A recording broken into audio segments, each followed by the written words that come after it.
இந்தியாவில் 40 வயசுக்குள்ள இருக்கிறவங்க 40 பேர் 40% 40% ரத்த கொதிப்பு இருக்கு. அதே மாதிரி 50 வயசு வரதுக்குள்ள பாதி பேருக்கு 50% வந்து ரத்த கொதிப்பு இருக்கு.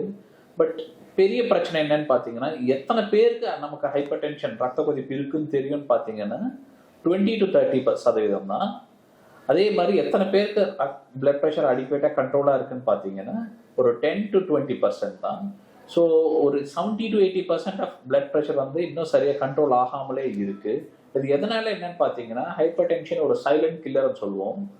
ஏன்னு பார்த்தீங்கன்னா, ரத்த கொதிப்பு பிளட் ப்ரெஷர் இருக்குது, சிம்டம்ஸ் பெருசாக இருக்காது. ஒரு சிம்டம் ஏதாச்சும் வலியோ அது பிரச்சனையோ இருந்தால் அது அலர்ட் பண்ணிட்டு ஹாஸ்பிட்டலுக்கு கொண்டு போகிறதுக்கு உண்டான வாய்ப்பு இருக்கும். பட் இது சிம்டம்ஸ் பெருசாக இல்லாததால நமக்கு ரத்த கொதிப்பு இருக்கிறதே தெரியாமல் நோட்டீஸ் பண்ணாமல் போயிடும். பட் ரத்த கொதிப்பு இருக்கிறதால தெரியாததால அதை கண்டுக்காமல் விட்டால் எதுவும் பிரச்சனை இருக்காதான்னு பார்த்தா, ரத்த கொதிப்பு நமக்கு தெரிஞ்ச சிம்டம் வந்து டாக்டர் கிட்ட போகிறதுக்குள்ளேயே ஒரு 10-20 வருஷம் தாண்டிடும். இந்த 10-20 வருஷம் அந்த பிளட் ப்ரெஷரால ஹெல்த் மேலே நிறைய இம்பேக்ட் இருக்கும். குறிப்பாக ஹார்ட் அட்டாக் வர்றதுக்கு வாய்ப்பு இருக்கும், ஸ்ட்ரோக் ரிஸ்க் அதிகப்படுத்தும், கிட்னி டேமேஜ் அது பாட்டு போயிட்டே இருக்கும், விஷன் லாஸும் அது ஈஸியாக உண்டாக்கும்.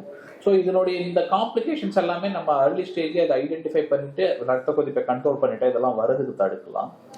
ஸோ அதனுடைய அவேர்னஸ்காண்டி தான் இந்த வேர்ல்டு ஹைப்பர் டென்ஷன் டே அப்படின்னு சொல்லிட்டு நம்ம செலிப்ரேட் பண்ணுறோம். ஸோ பிபி இருந்துட்டா நம்ம வெறும் டேப்லெட்ஸ் தான் எடுத்துக்கணும் டாக்டர், இல்லை எதனா வேற ப்ரொசீஜர் எதாவது பண்ணணும்னா அப்படின்னு கிடையாது. ஒரு அளவுக்கு தாண்டி கண்ட்ரோல் இல்லாமல் போகும்போது தான் மெடிசன்ஸ் ஆரம்பிப்போம். பட் ஒரு ஃபண்டமெண்டல் பிரின்சிபலே வந்து ரத்த கொதிப்புக்கு மேனேஜ்மெண்ட் வந்து நம்ம ஹெல்தி லைஃப் ஸ்டைல் தான்.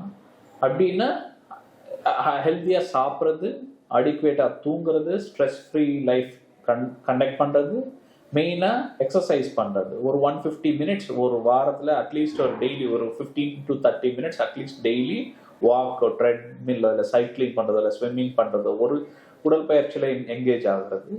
சாப்பாடு விஷயத்தில் சால்ட் அளவாக கன்சியூம் பண்ணுறது, ரொம்ப டீப் ஃப்ரைஸ் டென்ஸ் கேலரிஸ் இருக்கக்கூடிய சாப்பாடுலாம் அளவுப்படுத்துறது. இந்த மாடர்ன் ரொம்ப டேஸ்ட்டுக்காக நம்ம இனிப்பு அதிகமாக சேர்க்கறதில்ல, ரொம்ப பொரிச்சு சாப்பிட்றது, இந்த மாதிரி பகுதிகளெலாம் சாப்பாடெலாம் கண்ட்ரோல் பண்ணுறது. ஸ்க்ரீனை ரொம்ப குறைச்சி தூக்க குவாலிட்டியை இம்ப்ரூவ் பண்ணுறது.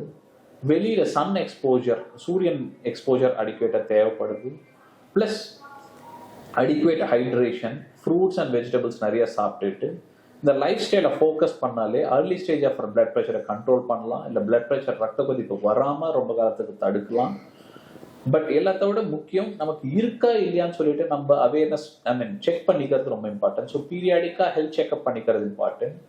இப்போ சமீப காலத்தில் ரத்த கொதிப்பு பொறுத்தவரையிலும் ஒரு நல்ல விஷயம் என்னன்னா, டாக்டர் கிட்ட கிளினிக் வராமலே கூட ஈஸியாக ஸ்டோரில், அமேசான், ஃப்ளிப்கார்ட்லாம் ஈஸியாக கிடைக்கும். பிபி வேப்பரேட்டஸ் வாங்கிட்டு ரெகுலராக பீரியாடிக்காக வீட்டில் நம்ம இருக்கிறவங்க எல்லாருக்கும் பிபி செக் பண்ணிட்டு இருக்கலாம்.